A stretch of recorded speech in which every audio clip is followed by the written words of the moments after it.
Numpang berkuasa, Debrangwir berganti menyembuhkan kesurupan, evakuasi bola voli dari saluran air, sampai melepas cincin yang tersangkut di jari balita. Nah, Mas Danang, kalau warga Indonesia tahu, kan tugas utama pemadam kebakaran itu tentunya untuk memadamkan api ya. Tapi semakin ke sini, damkar itu dikenal bisa melayani semua laporan masyarakat yang ada. Itu pertamanya kayak gimana sih, Mas? Memang benar, tugas pemadam kebakaran nggak cuma memadamkan api. Sekarang tugas pemadam kebakaran banyak tupoksinya, seperti penyelamatan hewan liar, penyelamatan kecelakaan, dan juga penyelamatan gawat darurat lainnya.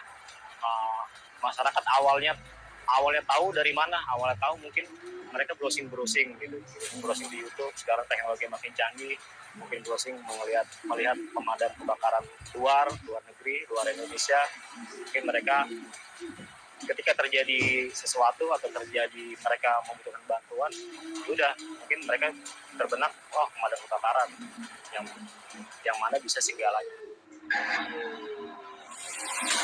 Di balik perjuangan damkar dalam menjalankan misinya, tersalip berbagai pengalaman unik berbau horor yang membuat bulu kuduk berdiri. Bukan perkara aneh jika mereka pernah merasakan gangguan makhluk halus di tempat kerja mereka. Seperti yang dialami Dwi Wahyono, Kepala Regu Unit Rescue Sudin Damkar Jakarta Timur saat berjaga shift malam. Pertama saya ngepost jam 12 sampai jam 2. Setiap regu itu ada ngepost, setiap jam pos itu 2 jam. 2 jam saya ngepost sendiri. Kebetulan teman-teman satu regu saya belum datang atau belum turun dari atas atau tempat istirahat para. Saya ngepost sendiri, saya dengar suara bunyi dari tiang seluncuran, terutama dari tiang seluncuran yang buat pasukan turun, bunyi kayak besi dipukul gitu, ting 3 kali, kurang lebih 3 kali. Saya penasaran, saya lihat, saya pikir ada teman saya iseng, nggak percaya. Saya cek ke tiang seluncuran, ternyata nggak ada. Saking penasaran saya naik ke lantai 3, itu kan dari lantai 3 tuh. Dari lantai 3 nggak ada juga. Setelah itu saya sepintas kayak lihat dari tiang seluncuran itu yang buat pasukan kayak ada anggota yang turun. Cuman nggak ada bunyi waktu itu menapak gitu. Waktu menapak itu nggak ada bunyi. Saya penasaran lagi. Saya lihat lagi dari bawah. Saya sampai buka kamar mandi tuh. Abang ngumpet di kamar mandi. Saya pastiin lagi. Nggak ada lagi. Setelah itu ke lobi, ke ruang lobi.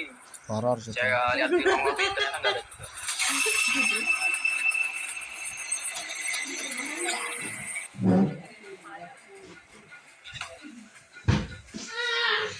Sementara saat bertugas ke lapangan, mengevakuasi mobil yang tercebur ke sungai, Dwi juga sempat merasakan kejadian dramatis. Ia hampir saja kehilangan nyawa rekan kerjanya di dalam sungai. Suatu kejadian di Kalimalang pukul 3 pagi, ada laporan dari masyarakat ada mobil terjebur ke Kalimalang. Di situ ada korban 3 orang. Yang pertama supirnya, yang kedua ibunya, yang ketiga anaknya. Posisi malam kita langsung respon ke TKP. Kita menggunakan namanya alat scuba. Saya sama rekan saya Mas Danang, kita coba turun. Saya ngeliat ada kejanggalan di gelembung airnya itu, kejanggalannya berbeda. Kalau napas biasa kan hanya sepintas itu sering dan ngasih kode pakai tali kan, kode darurat nih, langsung saya tarik. Kebetulan dia baru kepalanya udah penuh, di dalam itu udah penuh air. Langsung saya buka dengan cepat. Alhamdulillah Mas Danang terselamatkan. Sejak itulah itu solidaritas sesama teman semakin kuat. Selama bertahun-tahun, kemampuan pemadam kebakaran Indonesia telah berkembang dengan pesat, dengan metode baru dan penggunaan alat-alat keselamatan modern. Misalnya dengan menggunakan truk pemadam kebakaran yang serba canggih.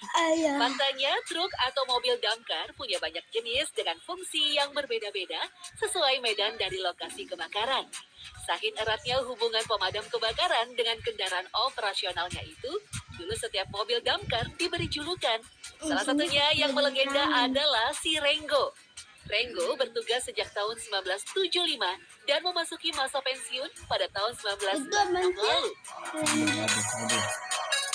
Enggak. Kalau mobil pertama yang digunakan petugas pemadam kebakaran apa Pak? Ya, mobil pertama kalau semua kebakaran ada Ayah. namanya di sini dikenal mobil doyok atau si jago merah. Kebetulan sekarang Ayah. pertama ini dimusuhkan sekarang.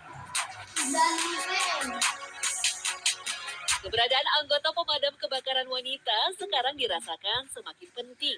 Terlebih korban kebakaran paling banyak adalah wanita dan anak-anak.